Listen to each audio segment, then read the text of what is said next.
We're getting our books now, and then I'm going to ask Senator Hodges if he would open us up in prayer. Which mic is that? 9? Just sit here. Just move up here. Senator, if you would lead us in prayer. Sure. Would you bow your heads, please?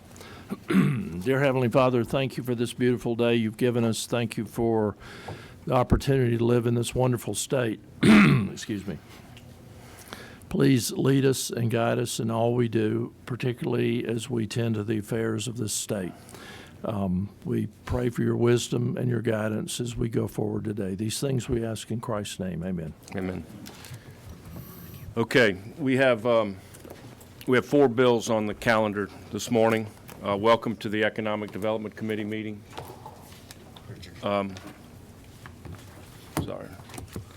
Sorry, we're ripping and running. I want to thank Paige and Anna for all their hard work. They were here till 9 o'clock last night and working, and got here early this morning. The first bill we're going to hear is Representative Hong. Is she here? Yes.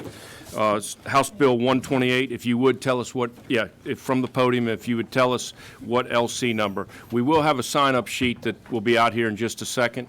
If you want to sign up to speak, Representative Hong, please tell us the bill number and the LC number and proceed. Thank you. Thank you, Mr. Chair. Hold on. The podium mic? Yeah. It's on, I think. Thank you, Mr. Chair, and members of the committee. Is it on? It says it's on. Let's see.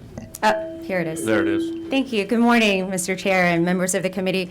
I'm presenting House Bill 128. It's LC 365387-EC. I'm happy to be carrying this on behalf of the governor. What this bill will do is it will streamline the current certification process for minority-owned businesses. So currently, they would have to go through a federal certification process before they can get a state certification. What this bill will do is cut the federal certification out and streamline that state certification process through the Department of Administrative Services. In addition, we're opening up this certification process to women-owned businesses as well as veteran-owned businesses. This comes after an executive order from Governor Kemp back in July to look into the certification process, and there was a report that was done, and it stated that the whole certification process was confusing and burdensome, and a lot of our small businesses were not able to get this certification. And so this will allow for more of our small businesses to get this certification process and be part of the state contract procurement. Okay. Any questions of the committee? Senator Chairman Dugan. Thank you, Mr. Chairman. Representative, I'm not an idiot, so obviously I'm going to vote for this. But what you're describing right now only applies to stuff within the state of Georgia. If you're qualifying as a woman-owned business, a minority business, a service-disabled vet-owned business, you got to go through the federal government, or it doesn't count. So what are we trying to achieve here? So that's the current law, and so No, that's the federal law. So I think what you're asking is currently. So I'll say it like this. This is regarding participating in the state contract procurement.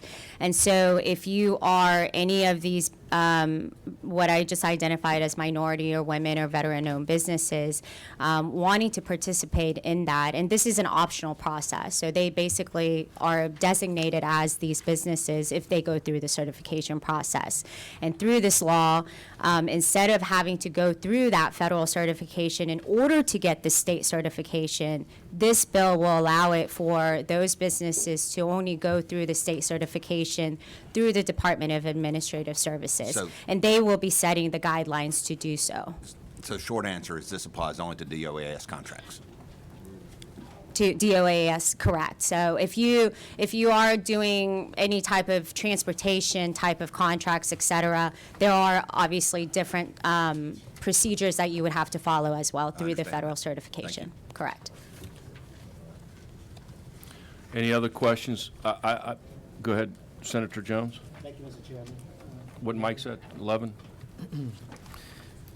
Clearly, this is an expansion of the MBE program. Tell me the logic behind adding veterans as part of the MBE process. So Georgia currently, based on the report, we currently rank in top 10 of women-owned businesses as well as veteran-owned businesses and minority-owned businesses. And so we are continuously growing those small businesses in our state, and we want to be supportive of those small businesses to be able to participate in this process. Follow up, Mr. Chairman. Yes. So by adding veterans, would that dilute the impact of minorities, ethnic minorities, being able to participate in this process? So anybody can participate in the state contract process. Again, this is an optional certification process so that these small businesses can learn and know more about the state contract procurement and be designated into as these different businesses.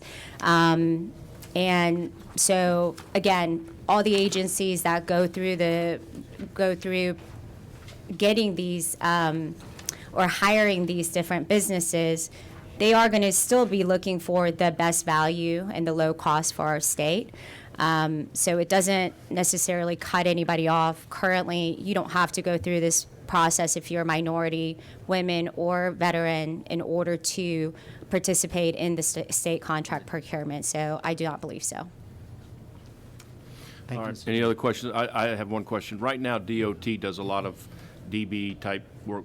Will that transfer from GDOT now to Department of Administrative Services, or will DOT still continue to do that? So DOAS will go through DOAS instead of GDOT. Okay. Unless there are certain other requirements based on what type of contract you're receiving. And let me ask one other question. Do you think this will streamline the process and help expedite it, if you will?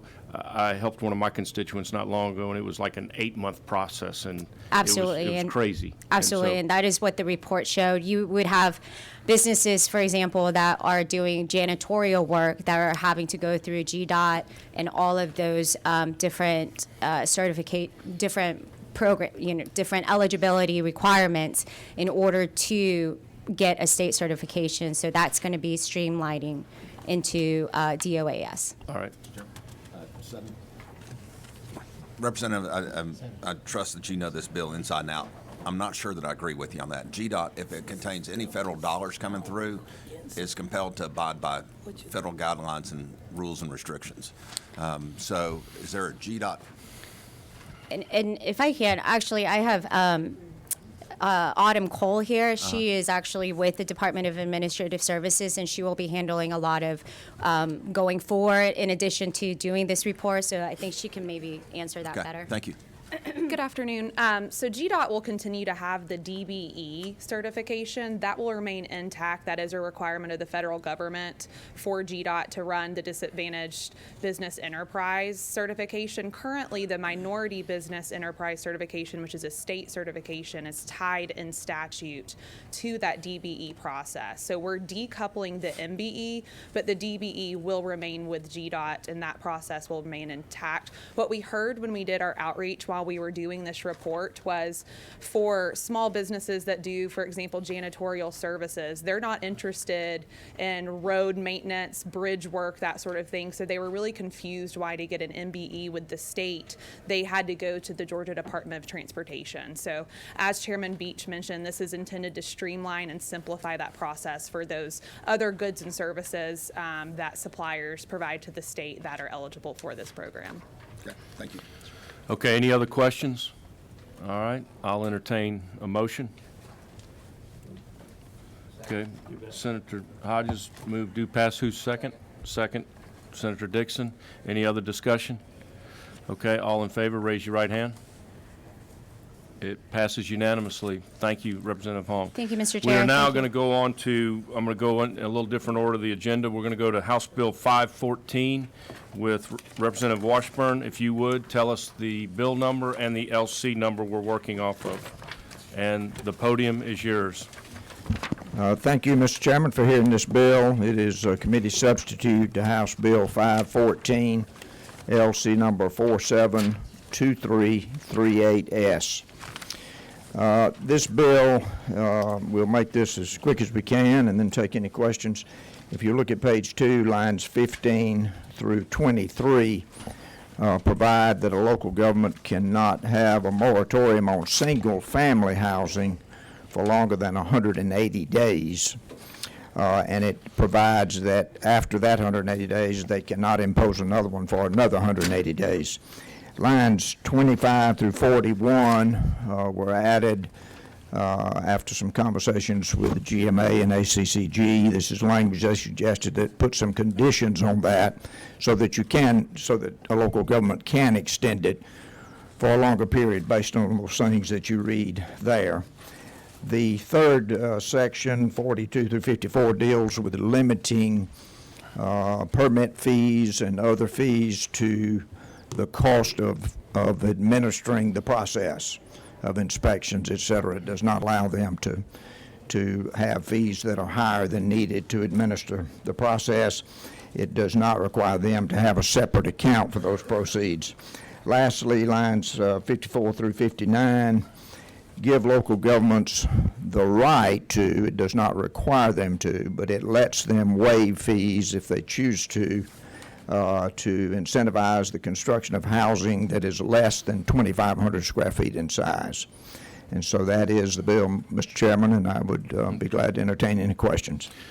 Any questions before I go to, we've got several speakers on this. Yes, sir, Senator Hickman. What number is that, 10? Representative Washington, if you would please go back through the 180-day deal, Okay. please, because in our county right now, Bullock County with the Hyundai plant coming, we did do a moratorium for like 6 months and then an extension. So I understand the purpose of it, so these counties don't extend forever, but I think you got some stop gaps in it. Yes. They're limited to 180 days unless, back to lines 28 through 41, there's a state of emergency that is declared by the federal, state, or local government. There is a natural disaster, any kind of health and safety risk that is present in the county, they could extend that. And also any order of any federal, state, or local agency with jurisdiction over the local government if they are ordered to extend. And the last one was important.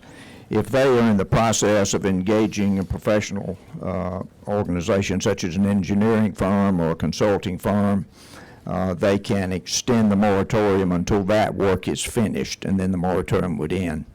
The other provision is if they have imposed a 180-day moratorium, they cannot impose another one for another 180 days after the original 180 days ends.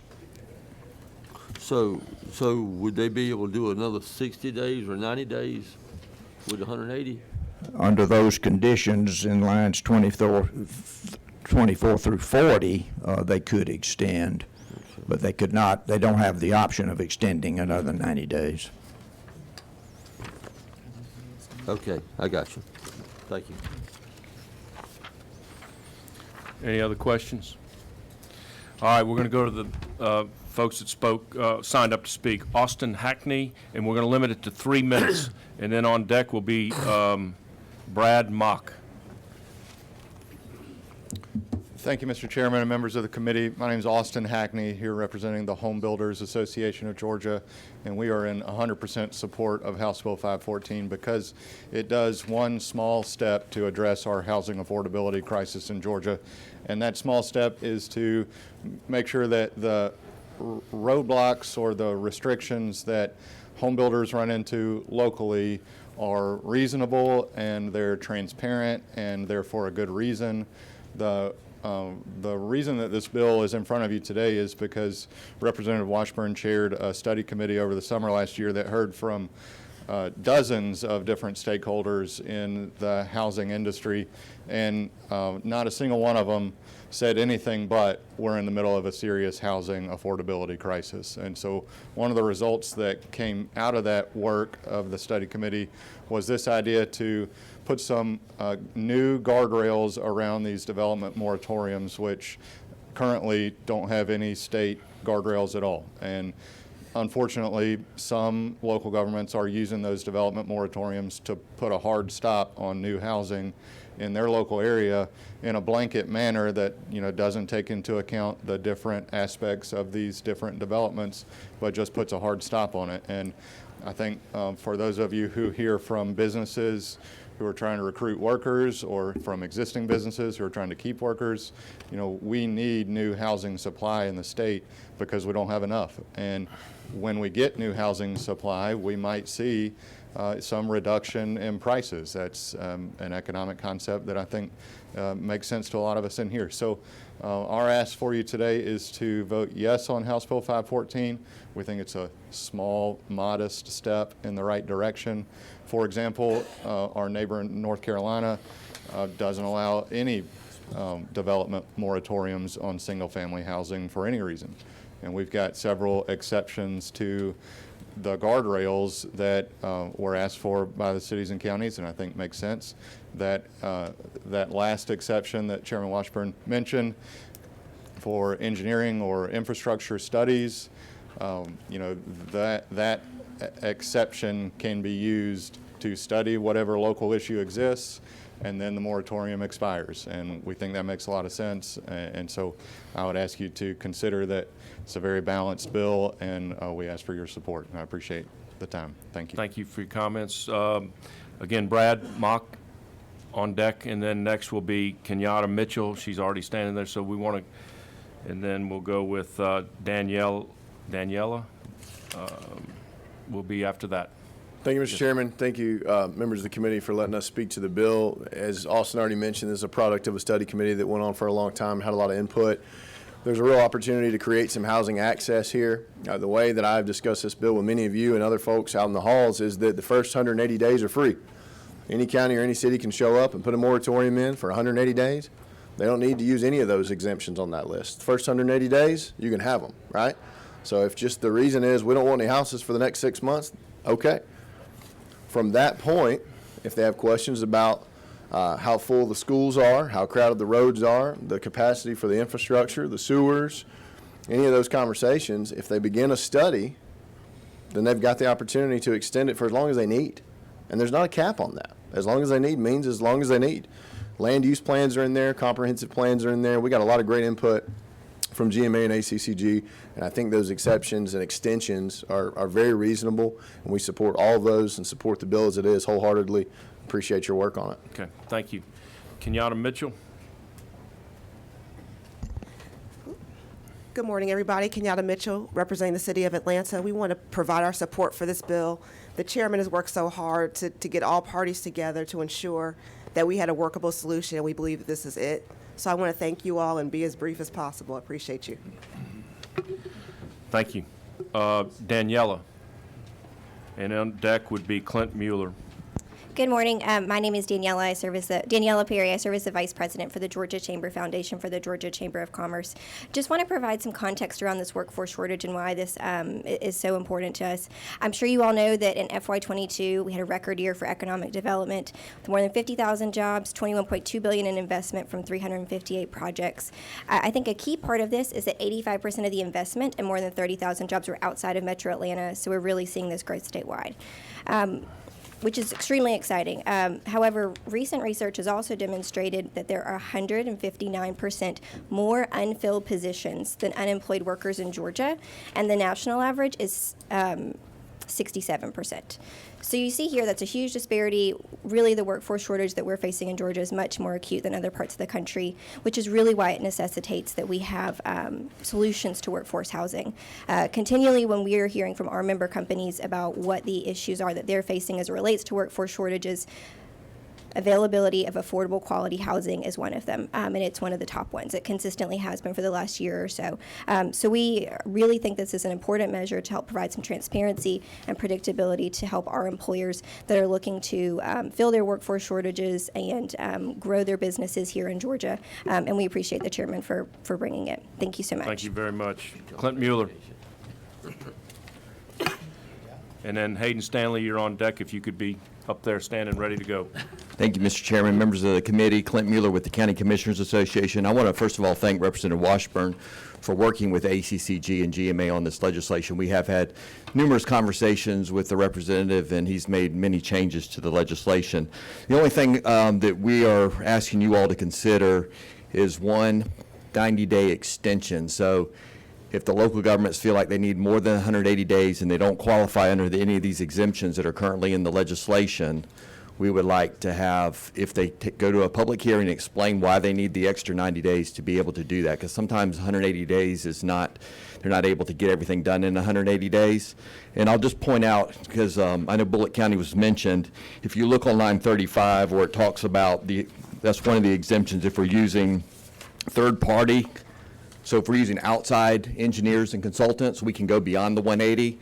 But in Bullock County's case, I was talking to them, they're not using outside people, they're using in-house people. So they wouldn't qualify for that provision on line 35 since they're using in-house people. So in that situation, they may need an extension to go beyond 180 days. So we would ask if you all would consider allowing for one 90-day extension. And I've got Brett Haynes, he's the building permit manager for Henry County, and I'd like for him to just explain why there may be some situations why we need more than 180 days. So All right, Brett. you got 1 minute because he's taking 2. Good morning. Thank you all. Thank you for this opportunity. As mentioned, I'm here on behalf of Henry County. We currently have a moratorium enacted, and it's multifamily. It does not affect single-family housing. But to circle back with what was just mentioned, we have a dedicated and talented planning staff. We perform these tasks in-house. Now, we are contracted with an outside firm to update our comprehensive plan. However, we are working on developing these ordinances regarding multifamily townhouses, which the state defines as single family, and other aspects of construction. We're performing those in-house. We're not contracting outside firms. We're doing all of that in-house. We've been in communication with the Home Builders Association, with the Apartment Association, and many other stakeholders to make sure that we develop ordinances that are beneficial to all parties.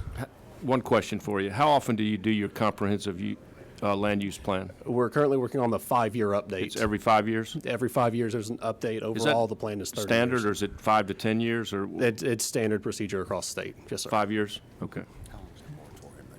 How long is your moratorium that you have? The moratorium Even that was though- enacted was for 12 months.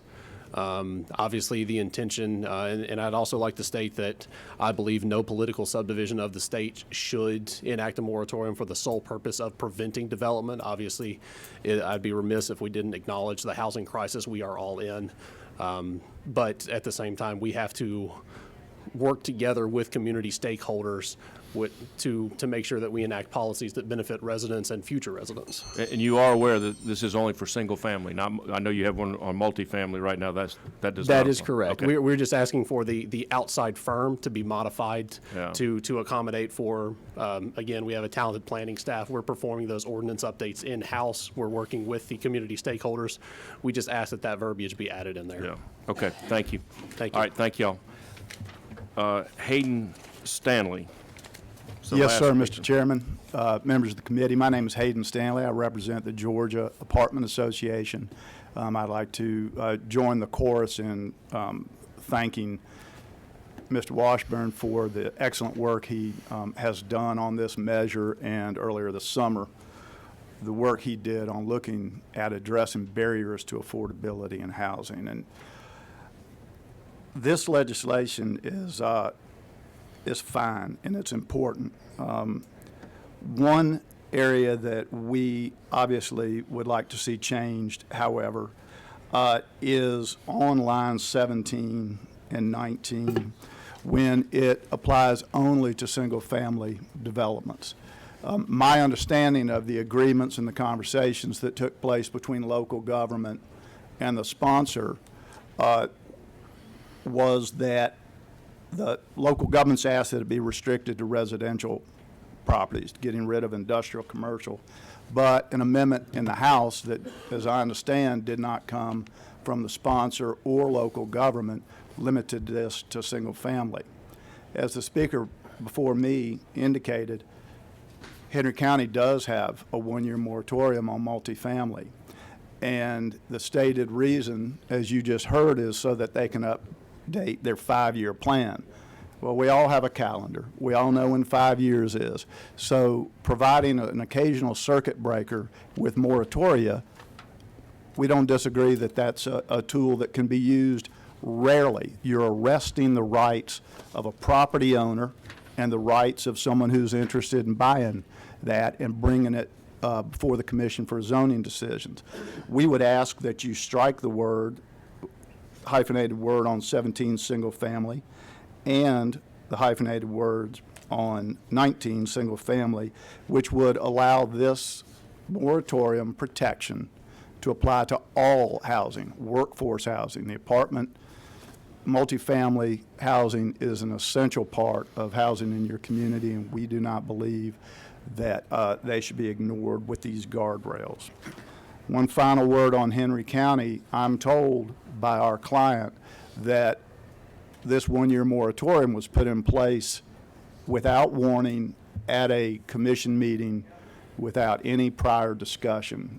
So it was a hard stop to follow up on my colleague from the Home Builders language. Thank you for your consideration. Okay, thank you very much. That's the last of the public speakers. Any questions from the? What's that? At the appropriate time. Okay. Any questions? Okay. Free. Senator. Thank you, Thank you, Mr. Chairman. I was just wondering if the author would speak to, and thank you for bringing the bill, would the author be able to speak to the last comment we just heard about the multifamily amendment? Yes, sir. Thank you, Senator, for the question. Our original bill included multifamily in the moratorium. This was added by the House committee that heard it and amended. But our original bill wanted to limit the moratorium on single family as well as multifamily. We do have a housing crisis. We do have a housing shortage.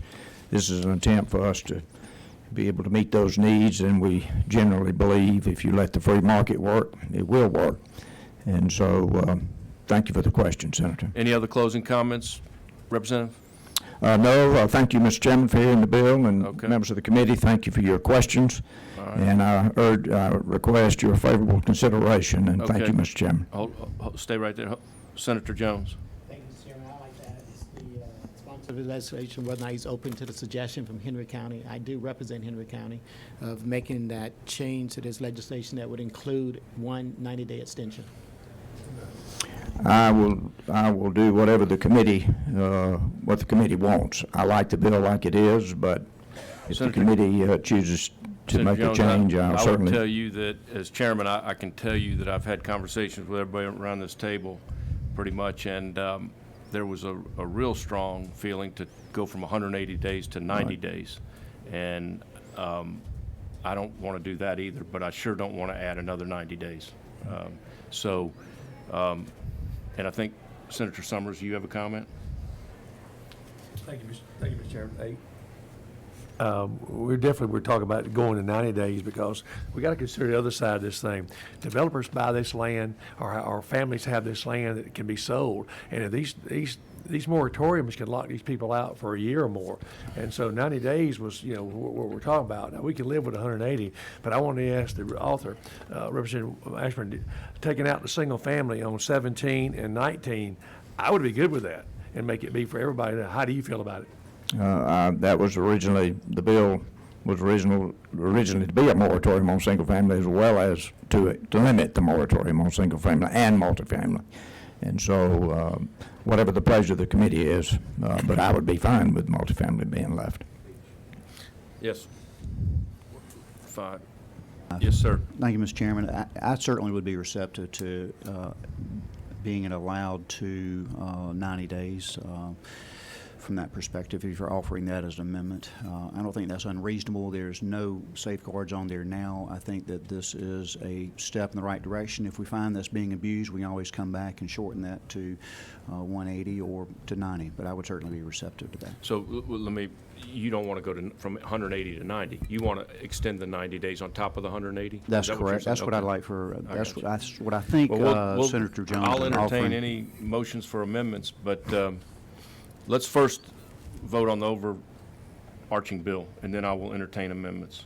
So do I have a motion to approve HB 1? Mr. Chairman, Yes. I move that we approve HB 514 as written right now. I think it's a good Solomonic approach. We got two very divergent ideas on how they want to go forward, and I'm okay with taking an incremental approach and working it that way without Okay. any amendments. Do I have a second? From Senator Watson, second. So now I will entertain any amendments to the bill, and then we'll vote on the amendments, and then we'll vote on the overarching bill. Senator Jones. Mr. Chairman, I move that on line 19, at the end of line 19, it says valid for a period of 180 days plus 190-day extension or less. That language be added on Lines 19? line, at the end of line 19, really on line 20. Okay. And that the same language at the end of 180 days on line 20, toward the end of that sentence, that it would be 180 days plus 190-day extension. And again, on line 22, after 180 days, they had plus 190-day extension. Okay. Do we have a second on that? Second. Okay, we have a second from Senator Watson. Any discussion on that? Mr. Chairman, I think I've lived in Henry County for 30 years now. The infrastructure, particularly the water and sewer in Henry County, cannot keep up with the development. Henry County is one of the, and has been, one of the fastest growing counties in the nation. And I know our chair lady, if she was here, she would be able to explain the challenges that we face, particularly with water. And given what's in this language, I believe that 90 days would certainly be enough, that an additional 90 days would certainly be enough for these fast-growing counties like Henry to catch up to the development, and would certainly be beneficial for all concerned. We're not trying to stop development. We recognize we need additional housing. We're just trying to give the resources in the county an opportunity to catch up. All right. That's all. Senator Watson. I'll be brief. I represent Bryan County, where Hyundai is being built, and the role of government is certainly public safety, but infrastructure, as Senator Jones is pointing out, roads, bridges, and water. So I think if it's being abused, as it may be being abused now, I would certainly be willing to come back and revisit that. Okay. Any? Yes. Yeah, just one more. If to both the senators' statements there, starting on line 35, section E, covers both those concerns. It actually covers what Henry County's got going on now with their future land use plan. So we've got a county that's already a year into a moratorium that's saying all they want is the ability to have a 90-day extension when they're already well past that at this point. So with the consideration of you don't want to throw somebody under the bus on this thing by not allowing for adequate substructure, I mean, that's covered in E. Okay. Yes. And I would agree with you, except the testimony we heard today from one of the planners in Henry County states that they do all their planning in-house. So if that section was amended to include counties like Henry, they do all their planning and zoning internally rather than using external organizations, and I would agree with you. How would you say that? I would think internally they'd be more efficient than going through a third party, but that's just my opinion. But, all right, any other questions, or we're going to take a vote on this amendment? All in favor of this amendment, raise your right hand. 1, 2, 3, 4, 5. All opposed? 1, 2, 3, 4, 5. So I get to break the tie. I'm opposed. Okay, now the amendment failed. So now we will go forward with the vote on the, yes? Oh, you have an amendment? Okay. Yes. Mr. Chairman, I move an amendment to strike the word "single family" on both lines 17 and 19. That's the amendment. Do we have a second? Second. Okay. Cardin, was that you, Senator Summers, second? Okay, any discussion on that? Okay, all in favor of that motion, raise your right hand. Okay, all opposed? 2, okay. All right, so that Mr. Chairman, amendment, I have another motion. that amendment passes. Okay, That on line 35, at the end of third-party contractor, insert the word "or in-house planner." okay, we got that motion, do we have a second? Second. Okay, any discussion? All in favor, raise your right hand. And that's you, okay, all opposed? So that's all but one. Watson against. Okay. Ben Watson, not Sam, Ben Watson. All right, now we're going to vote on the overall bill as amended. Any discussion? All in favor of the overall bill, HB 514 as amended, please raise your right hand. All right, unanimous. Thank you. And who will be carrying this bill for you in the Senate? Senator Dugan will carry the bill. Senator Dugan, okay, thank you. Good luck. Thank you. Thanks. Thank Next, you, we're Mr. going to go Chairman. to Representative Hagan, HB 237, Soapbox Derby. Soapbox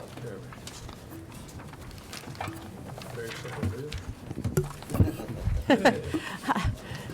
I don't know if it is. Thank you, Mr. Chairman and committee, for allowing me to be here today to present my bill. I am working from LC 540144. Okay. I am bringing this bill not because a lobbyist asked me to do it or any special interest group or corporation asked me to do it. I am bringing this bill because it is important to the people of the city of Lyons in South Georgia, and I believe this program has been very important to young people around this state for decades. With all the serious issues that we talk about that young people are facing these days, like whether it's gang activity, drug use, mental health issues, many of which come from these phones that they all have, seeing things and doing things on them that they ought not to be doing. I feel like promoting a program that encourages them to put their phones down, go outside, work with a mentor or family member, learn about fair and honest competition. It follows a STEM curriculum that I feel like this is something that has a positive impact on their lives, and I believe it is timely and important to recognize it. So, with that being said, what my bill does is simply declare the Southeast Georgia Soapbox Derby in Lyons, Georgia as Georgia's official Soapbox Derby. They've been racing there on Derby Hill in Lyons for 31 years. They currently have an average of about 50 competitors in each race, 3 divisions, including one division specifically for drivers with intellectual and developmental disabilities. And I just feel like it would bring some very good attention to a positive program that we have here for our young people in the state. And I do thank you for hearing my bill, and if you have any questions for me, I'd be happy to answer them. Yes, number 10. Thank you, Representative, for bringing this bill, Representative Hagan.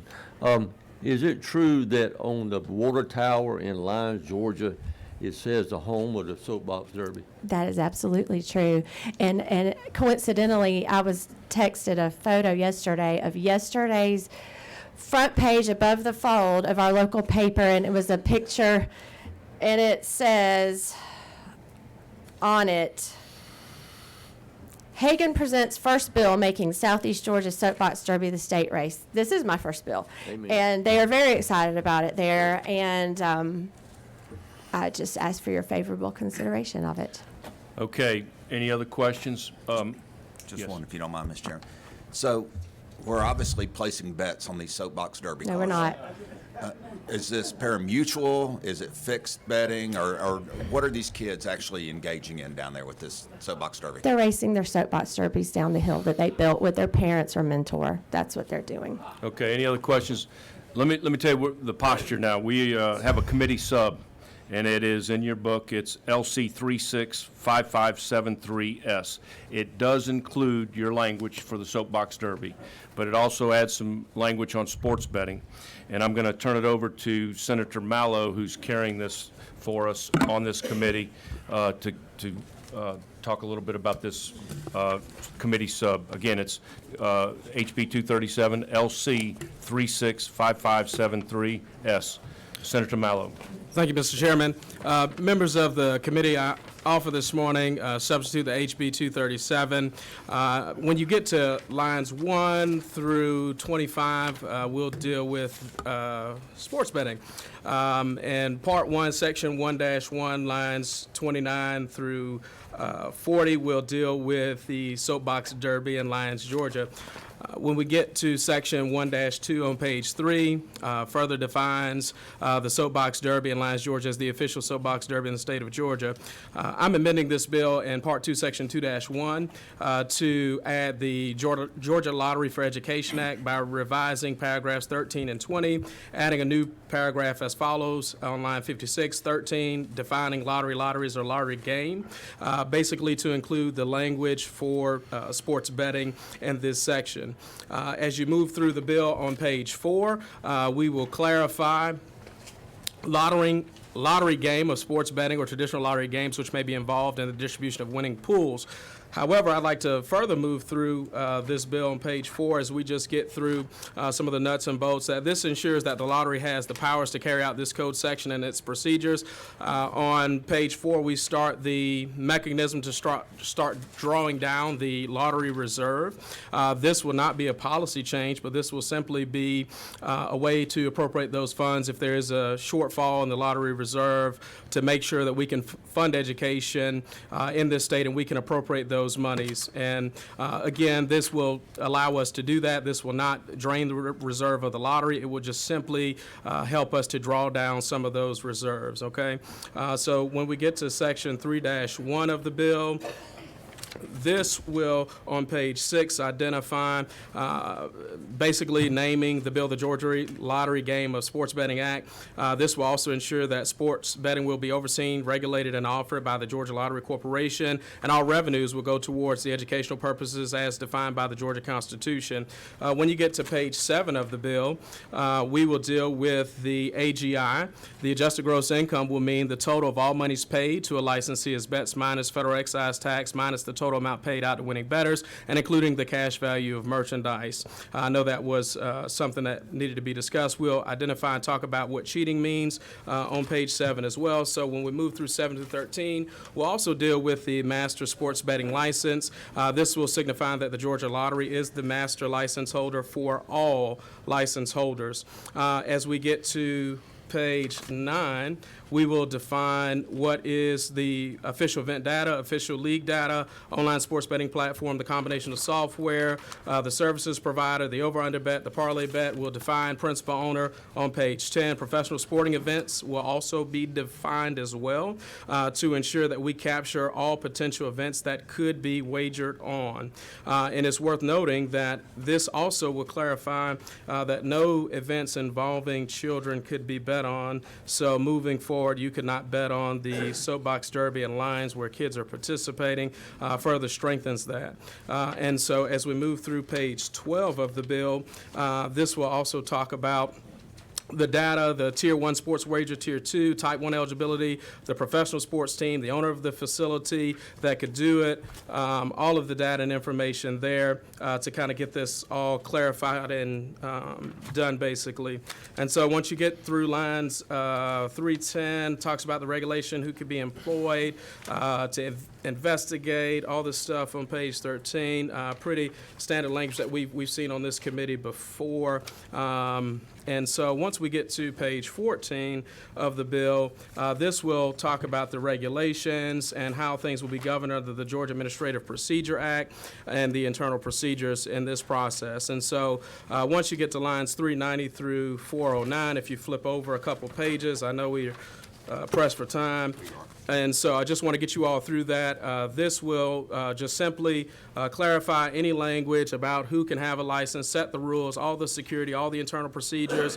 If you get to page 21, this will just clarify the process of license renewals. You get to page 22, this will further clarify just all of that language. And if you get to page 24, this will deal with the licenses, who can get them, how they'll be administered through the lottery, how many. And as we move through that, you'll get to page 26.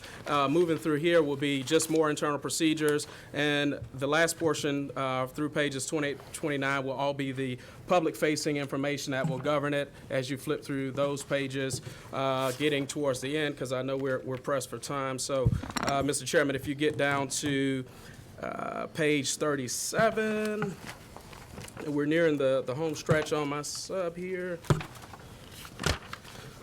Page 31, we'll talk about the criminal offense if you make an illegal bet. Once you get to page 37, as we just flip through quickly, this will talk about all of the license and the internal procedures on the Tier 1 sports wager and all the information that relates to it, and the consumer protection language will also be coming up on page 40, which is very important, so that we can make sure that everyone is protected. You can't use a credit card to make a bet. It has to be a debit card, and we'll keep our community safe just to make sure that we can regulate this and have good parameters to make sure that there's not any illegal, abnormal betting. And with that, Mr. Chair, I know it's a lengthy sub, but all the information is in here. You can see on page 43 the consequences, and I would ask the committee for favorable consideration for my substitute. All right. Well, thank you, Senator Mallow. Thank you for all your hard work. I also want to thank Sean Marie for all your hard work on this. I know, and thank my two staff members that put this together till 9 o'clock last night and got this ready. I also want to thank the Lieutenant Governor for his willingness and his leadership to allow this to come forward. The Lieutenant Governor and I came in together in the Senate, and he's been a strong advocate for sports betting for a long time. And again, I want to thank him for his leadership on this. With that, I'm going to open it up to questions and comments, and we will go with you, Chairman Dugan, first. Thank you, Mr. Chairman. Yeah, we had a great class where we all came in together, so I appreciate the time we've had together. Whoever came up with this idea just set sports betting back 5 years. When you hijack a soapbox derby and put sports betting on the back of it, every person that was on the fence in the state of Georgia has just now picked a side of the fence. So I can't support this. So this small, I'm headed to another meeting. This small adjustment, just so we understand what small is page 3 to 47 of the bill. So, I mean, y'all's call. Y'all can vote this out of committee. It will not pass on the floor, and I think everybody in here knows it won't pass on the floor. And the damage you have just done to the sports betting industry by trying this is unfathomable to me. So I've got to get to, unfortunately, I've got to get to a committee where I'm presenting. Mr. Chairman, if I could say a word about Thank you this. for your comments, Chairman Dugan. Thank you. Any other committee members? And then I'll let you close, Representative, but any other comments on this? Are we doing questions or? Questions, comments, whatever you want to the amendment? Yes. Chairman, on page 26, Part 3, line 651, the 22% adjusted gross income. I saw the definition of adjusted gross income there, but does that include advertising and marketing or anything like that? No, it will be total money received less the federal taxes. So if they're advertising, that's going to be a part of their AGI. They don't get to deduct that. It'll be included. And the 22%, some bills have been 20%, some have been 25. How'd you come to 22? Or this simply just splits the difference between the opinions of what was in the House and what was in the Senate. The Senate had 20%, the House had 25%. This splits the difference, and it's just 22%. Okay, thank you. Any other questions? Okay. Representative, close out, and then I'm going to take up your bill, and I'm going to take up this committee sub. Thank you, Mr. Chairman. It's hard for me to make a comment about a substitute that I've never been shown. I don't even have a copy of it here. So what I would like to do is request that if the committee is going to proceed with this, would you please strip my language from it? I don't want my soapbox derby to be associated with sports betting, and I would request that you would strip my language from this amendment. Okay. Then we will amend this bill to, which sections is that? Section 1-1, line 29 through 50. All right. Do I have a motion to strip lines 29 through 50? And I would have the ability to take the necessary things out of the title and make any conforming. Can you do that? Can we do that, or do we have to leave that in? If you just give me permission to do that, I can. She can do that. I will give you permission. If that's the will of the committee, I will give you permission as chairman to do that. So what is I have an amendment to do that, to strike lines 29 through 50? Mr. Chairman, question? Yes. Hey, if we strike the representative's lines there, how can we help her with her bill to get what she needs to get done? I'm just making sure. I have spoken to the Lieutenant Governor's office, and there's another vehicle we can do to help your bill, if you don't want it included with sports betting. If this substitute's not going to pass, I'm fine keeping my bill where it is. Right. It's my bill. It's my first bill. I'm a new legislator. This is important to me. But if this committee decides they'd rather have sports betting, then I would respectfully request that you would remove my language from it. Okay. All right. We respect you, and we respect your feelings. So permission to do that. So we will now vote on that language being stripped. We have a motion and a second. We have a motion to strip it? Yes. And do we have a second? No, second. A second? No, to take out line, I want to take a vote on taking lines 29 through 50 out of the committee sub. So that's been, there's a motion by Senator Summers, a second by Senator Watson. Any discussion on that, taking those lines out? All in favor, raise your right hand. Okay, so that's unanimous. We'll take that out, and you have permission to do that. Sean Marie? No, we're going to do that now. Now what we will do, we will vote on LC 36553S, the committee sub, with the amendment that we just stripped out lines 29 through 50. Do we have any discussion on this bill, on the committee sub? Any discussion? All in favor, raise your right hand. All opposed? Senator Sam Watson opposed. Everybody else in favor. Thank you very much. Thank you, Representative. Thank you, Senator Watson. All right. Yeah, Senator Hickman seconded. Okay, all right. Now we're going to go on to Representative Powell. We've got HB 353.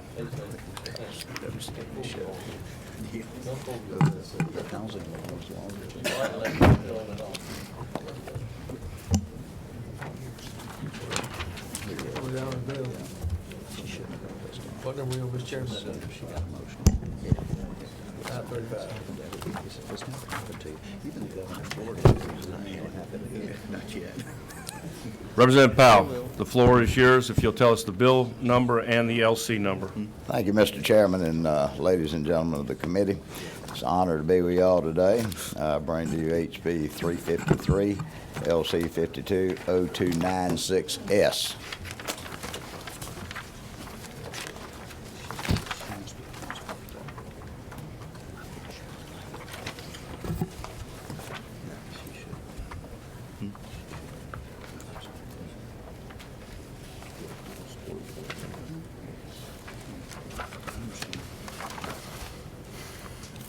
Go ahead. Thank you, Podium is Mr. yours. Chairman. Thank you. Ladies and gentlemen, this is a cleanup bill for the COAM industry in the state of Georgia, and I need to give a little bit of background for some of the members that aren't familiar with this.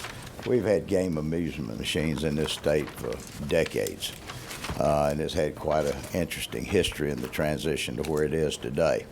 Once upon a time, these were considered the simple recreational games, and I must tell you, each and every one of y'all, this is non-cash redemption. And back after several problems back through the 90s, in the early 2000s, there was a major change. The COAM industry was put under the Georgia Lottery Commission. And I will tell you that today, that this is the #1 fastest growing revenue producer for the Georgia Lottery. Last year, under the 90-10 split, where 10% of the revenues off the top goes to the Georgia Lottery, they've raised in excess of $140 million per year for the last couple of years for the Georgia Lottery. So we're in partnership with this industry, ladies and gentlemen.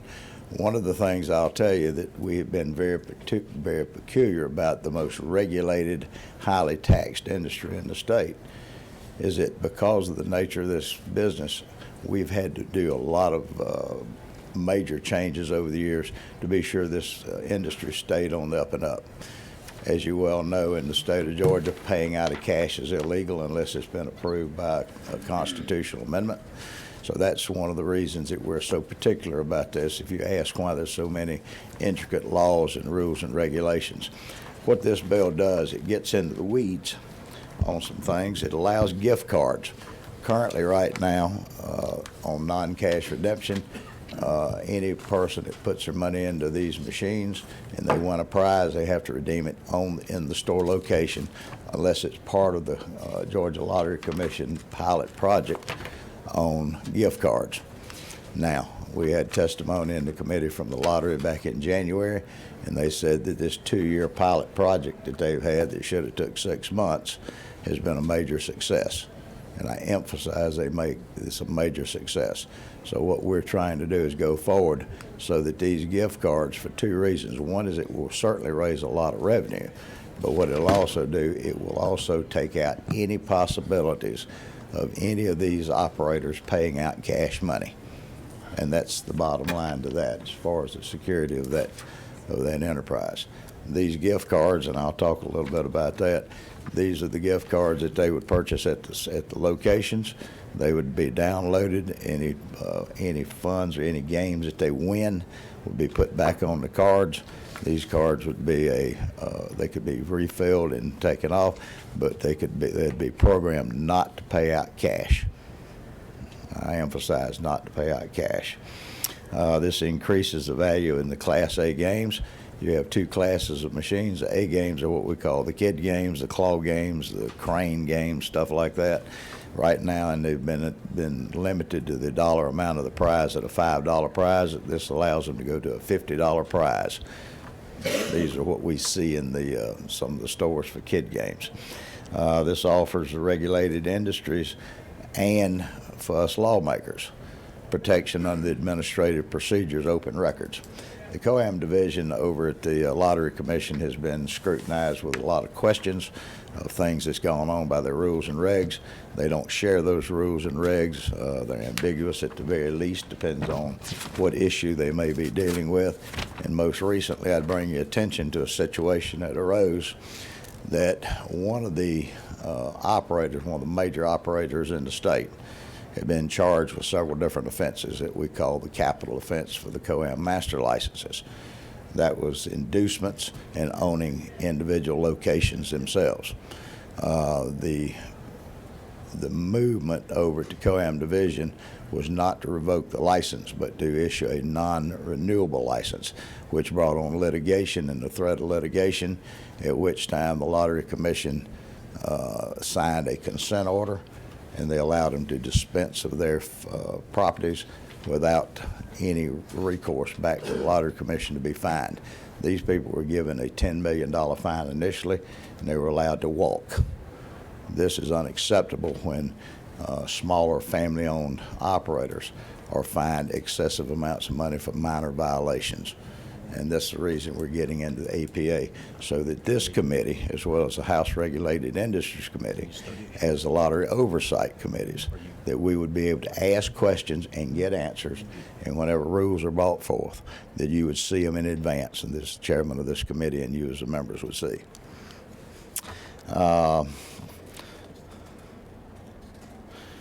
Also, the GLC, the Georgia Lottery, would have to provide prior public comment for the adoption of these rules and regs. This exempts veteran and fraternal organizations, your VFWs, your AMVETS, your American Legions, those type of places. Back several years ago, to clean up some of the issues, we adopted the 50-50 rule in the legislature. 50% means that they have to do something, they have to have revenues other than COAM COAM revenues for 50%. This would exempt and put these fraternal charitable organizations back into it, so that the VFWs and the American Legions, that they could put these machines in their facilities for the benefit of their membership. And since a lot of that money goes, most all of that money that I know of with these military and fraternal organizations, they go to charitable causes. A couple of things sounds pretty simple, but billiards and darts. Believe it or not, the Lottery Commission, they have ruled that these coin-operated pool tables and dart games, that they can't have tournaments. And these tournaments aren't affiliated to the coin-operated or the masters. These are private individuals that wish to have tournaments. As you know, any of y'all that may have actually gone to a club or somewhere like that, darts and billiards continues to be a very popular issue. So this would allow them to do those type of tournaments. Requires an auction. Go back to what I'd said earlier in one of the events that happened over at the Lottery Commission, that in the case of a revocation or non-renewal, this says that the assets would have to be auctioned off, not steered to someone else to purchase. Very straightforward. Provides limited marketing. Today, these masters that have contracts with the location operators, they can't even put up a sign according to the rules and regs over there to tell people these are non-cash redemptions and not to be, or how to play the games. This would allow certain minor things like that to be provided by the master to the location. And then last but not least, this provides protection against frivolous litigation and under arbitration. What you've got is a situation right now where some of the masters, to hold on to these location owners, have filed litigation against the contracts, and this basically allows for disgorgement if, under the arbitration, it's found that they're frivolous. That, ladies and gentlemen, is that's what this bill does. I would certainly encourage you to vote for it. I understand when I came in that you have a substitute. Well, I've got an amendment. An amendment. Yeah. I will tell you, not unlike the last speaker that was here, this ain't my first bill. I have passed a few of them. I've been involved in this. In my 34 years in the legislature, I was fortunate enough to be trained on the old House Industry Committee, and we deal with industry issues, and that's the rules and the regulations of these industries in the state. If I sound like I know too much about this industry, I do know too much about it. I do know what it means to us. I'm not a hypocrite. I understand that people like to play these machines. A lot of people have anxiety about them because people do like to play them. They put their money into them. But that's the free enterprise system, because remember, this is non-cash. Hey, I'm with you. And I was going to make that comment, Mr. Chairman. I don't think there's anybody in the General Assembly that knows more about COAMs than you do. I've learned a lot from you, just meeting with you and talking to you and having dinner with you, and there is nobody in this General Assembly that knows this issue like you do, and I want to thank you for bringing this bill. We do have an amendment that I will talk about shortly, but I want to open it up for questions, and then we do have, I think, 3 speakers that want to speak from the public. So I'll open it up for questions. Senator Mallow. Thank you, Chairman Beach. At the appropriate time, Chairman Beach, I know you have an amendment, but I'd like to make a motion to pass to deal with the amendment in the interest of time. Okay. Well, here's what we've got then. Any other questions before I go to the audience? Yes. I have a few questions. Thank you for bringing up this bill. I know you get a lot of experience in this COAM thing. I have a little bit experience, not as much as you do.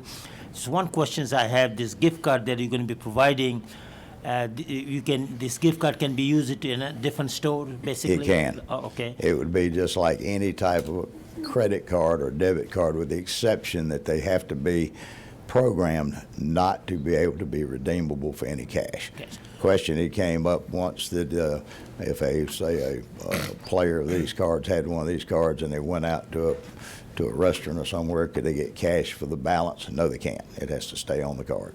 One more question. Right now, I know if you win whatever the amount of in the COAM machine, you can reimburse for lottery tickets. Yes. And you can use for You can still store use- merchandise in terms of cigarette and tobacco, and how that you going to work with that card? It would be able it would be any lawful product, and they could continue to buy lottery tickets or whatever they wish in that store. So you're or in the telling store. me that currently we can use lottery winning for any alcohol or tobacco, but this is going to allow to do that? This would allow any lawful product. All right, thank you, appreciate it.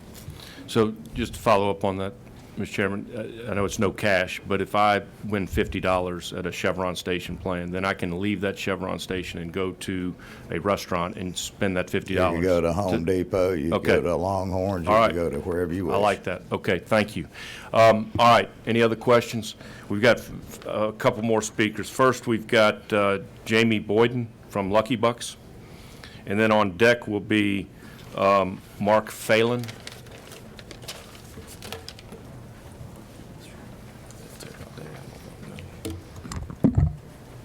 Good morning, Chairman Beach and the committee. My name is Jamie Boyden, representing Lucky Bucks, master license holder in the state of Georgia. As business people, we are excited by the prospect of rapid expansion of gaming in Georgia that is intended by HB 353. However, as an industry, we've seen the negative impact of significant growth coupled with inconsistent regulatory oversight, which is manifested in the unfettered proliferation of bad actors and the degradation of value within the industry to the detriment of the GLC, HOPE, and industry participants. Given this backdrop, we believe it is critical for further industry expansion to be supported by guardrails that drive increased transparency, enhanced enforcement, and eliminate improper operating models. In its current form, HB 353 does none of this. Bill SB 174, which you heard prior to crossover, and was brought forward by Senator Dixon, enhances the integrity of our industry while providing the same economic benefits and expansion of gaming intended in HB 353. As such, we would ask the committee members to look at adding language from SB 174 to enhance HB 353 to provide the necessary guardrails to support growth in a more effective manner in the COAM industry. Thank you. Okay, thank you. Mr. Phelan, and we're going 3 minutes or less. Yes, sir.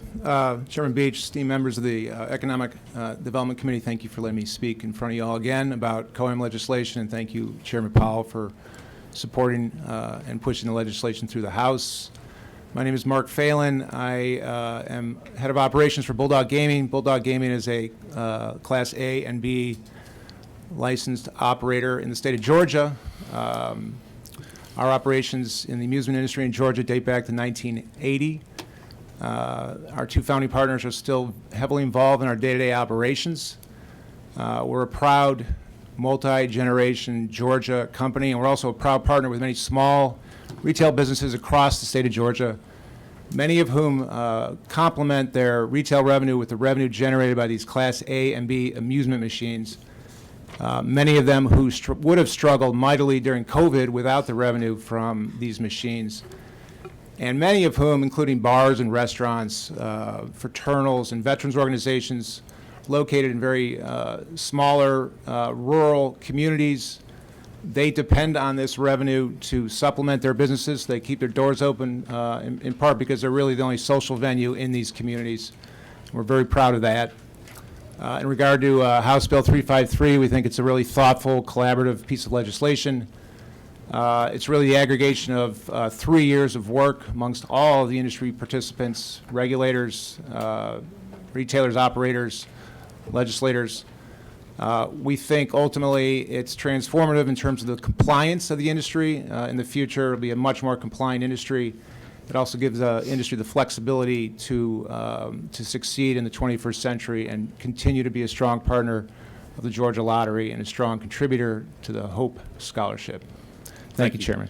All right, Mike Griffin's next, and Ed Lindsay, you're on deck. If you could be ready over on the wall, I'd appreciate it. And then we'll wrap up with Les Schneider. Thank you, Mr. Chairman. I am Mike Griffin, Public Affairs Representative with the Georgia Baptist Mission Board. I appreciate Chairman Powell on his attempt to increase the regulations that's going on in this industry. Georgia Baptists are against any gambling expansion, and I know that legally this is not gambling, but if you were to go to the GBI's website, you will see that in 2013, their gambling investigation unit took place at the time to which this went under the lottery. So they do have investigations regarding this as gambling, although it's not legally. You can also go to the lottery website, and it associates COAM industry Class Bs with gambling, so that you can have a gambling addiction help with this. So while we recognize the importance of doing better on regulation, we feel that this is a sense of gambling expansion because you're adding it to dart boards and all the other things. We do believe that the gift cards will incentivize more people to play. And the more they play, the more the potential of addiction problems that are there. But again, we certainly respect what is being attempted here, but just wanted to give those remarks. Thank you, Mr. Chair. Griffin. Ed Lindsay, and Les, you're on deck. Thank you, Mr. Chairman. Just real briefly, Edward Lindsay with Denton's, and we represent Lucky Bucks. And I just want to supplement real quickly what Jamie said to make sure that the committee understands that the concerns that Jamie raised are not something that he's brought to you suddenly today. These are concerns that he and Lucky Bucks brought to the General Assembly several months ago in a detailed memo and other specific language asking that they be included in the bill. We've worked with industry members and looked with the sponsors and worked with the Senate proposed sponsors on this bill over the last several months. And we've come pretty close, I think, to come up with proper safeguards. Yes, the HB 353 will expand the industry, but the worst thing you can do is expand an industry like this without putting in place the proper safeguards. The language that Senator Dixon outlined, for instance, in SB 174 when he came before this committee on a hearing only at the end of February would put in place the safeguards that are going to be needed in order to protect this industry and protect the money that goes to the Hope Scholarship.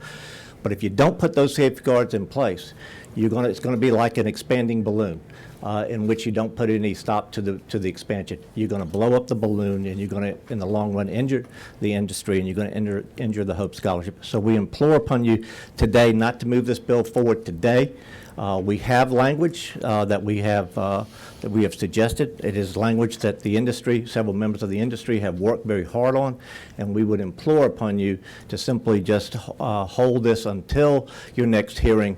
Come forward with the language that we have worked so hard on, and that would allow for the expansion of the industry that the sponsor of the bill is seeking, but at the same time set forth those safeguards that are so desperately needed to be put in place in order for the regulator to be consistent, to also have the information it needs to also enforce the laws against those who would operate to deteriorate, to undermine it. So that's our question. Real briefly, Mr. Chairman, like I said, this isn't a Johnny-come-lately. We've been working on this for several months. We simply ask for a short time for you guys to work through that suggested language, and let's put forward a bill that we can sing Kumbaya rather than have to have a fight on the Senate floor whether or not we are damaging as opposed to helping the industry. Thank you, Mr. Chairman. Okay, thank you. Les, let's wrap it up. This is the last speaker. Les? Members of the committee, Les Schneider. I represent the Georgia Amusement and Music Operators Association. Obviously, we're in favor of House Bill 353, but at the end of the day, I believe the amendment that you're going to consider is not only going to hurt small business people, but it will hurt small masters, large masters.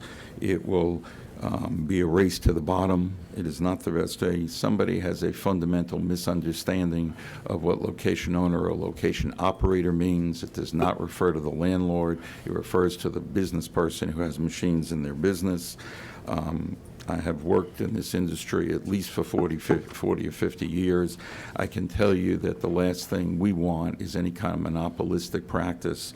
There has been a coalition built over this last year. Some friendships have been lost, but at the end of the day, we have worked with Representative Powell to do something that really is a positive step and should move it forward. Although you may think that the amendment is well-meaning, it won't work. This is a highly regulated industry. It gets more highly regulated every year, but I would hope that you would take a hard look at it and see that it doesn't answer the question.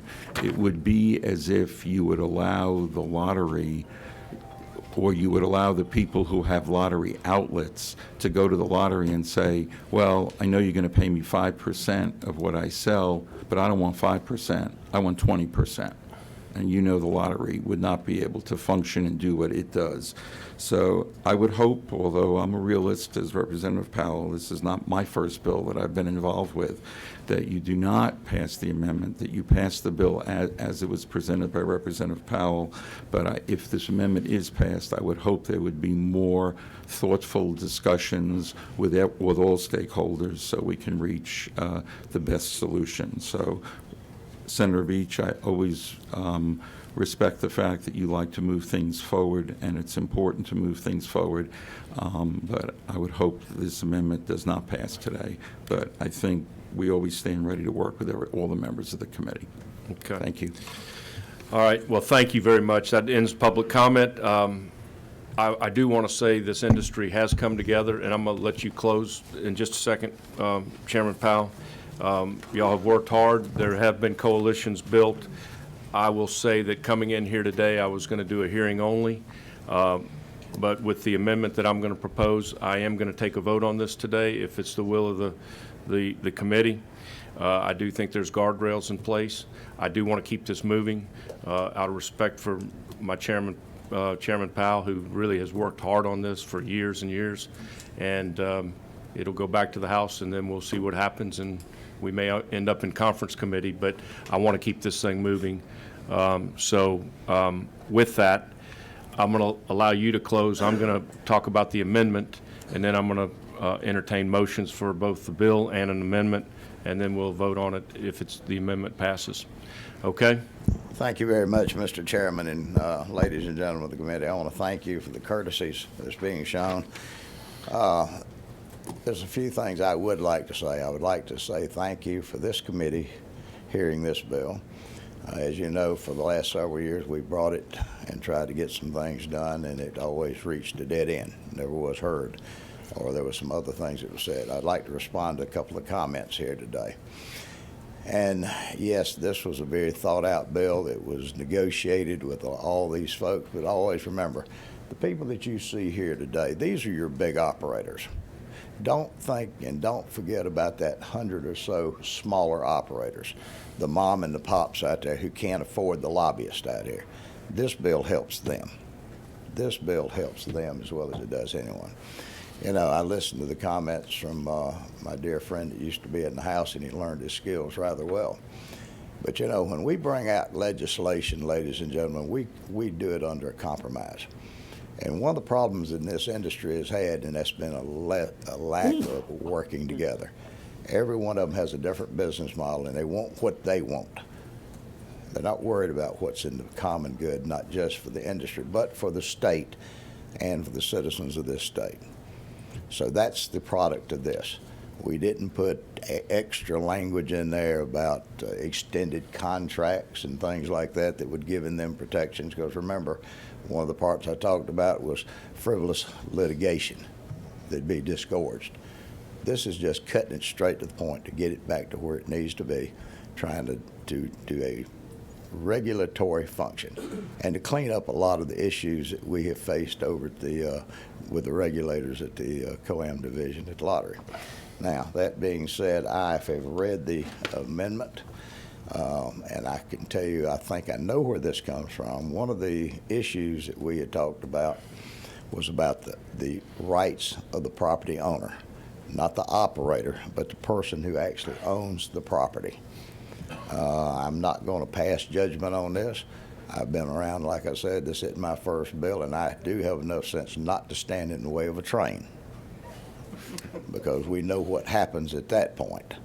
I think that there might be some tweaks to this that might make it a little bit more clear and better. And with that, I'll stand aside and would appreciate your favorable consideration. And Senator Dixon is such a good guy, and he's actually going to handle this bill. Okay. All right, any questions to Chairman Powell? All right, you got a question, or you want to? I'm just going to make a motion. All right, here's what I want to do. I want to make a motion on the overriding bill. Then I have an amendment that I want to talk about, and I want to take a motion on the amendment after that, and then we will vote on the entire bill if the amendment passes as amended. So you want to make a motion? Yes, sir. Make a motion to pass on HB 353. Okay, and we've got a second.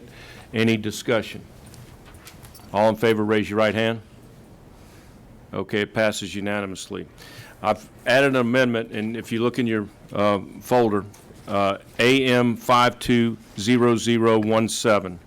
Let me tell you what this is a brief amendment that only touches one part of the bill. This amendment keeps a number of existing rules in place for people or businesses who operate locations with COAM machines, but it gives the location owners much more freedom to contract with master licenses for the placement of a COAM machine. Yeah, I can. You can amend, we can amend it, we can amend after we pass. We always pass the bill first. We're going to make, I'm offering an amendment. Yes. Last thing I want to do is be difficult, Mr. Chairman, but can you put me on 3? Okay. Last thing I want to do is be difficult, but typically we move to pass, we do a second, then the main motion is at the question, and then we make amendments. My understanding is we just pass this bill out of committee. Okay. I said, but we were going to do an amendment, so if I did get ahead of myself, I want to go back. I want to make an amendment to this bill. I'll move reconsider. Okay, reconsider. I'll second it. All right. Okay.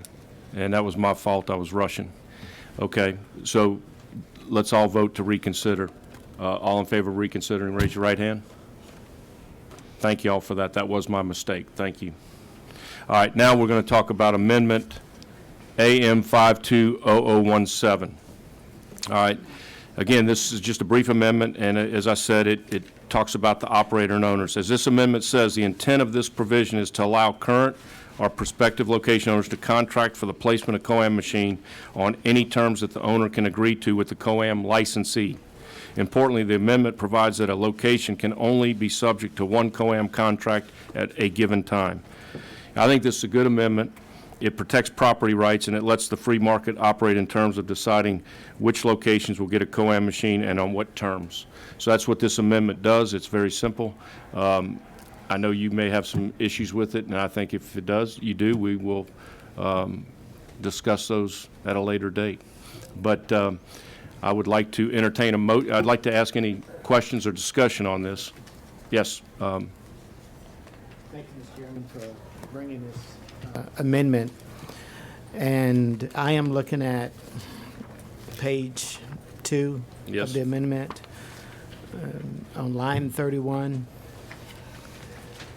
And it says, the current location owners could contract for the placement of such machine without limitation.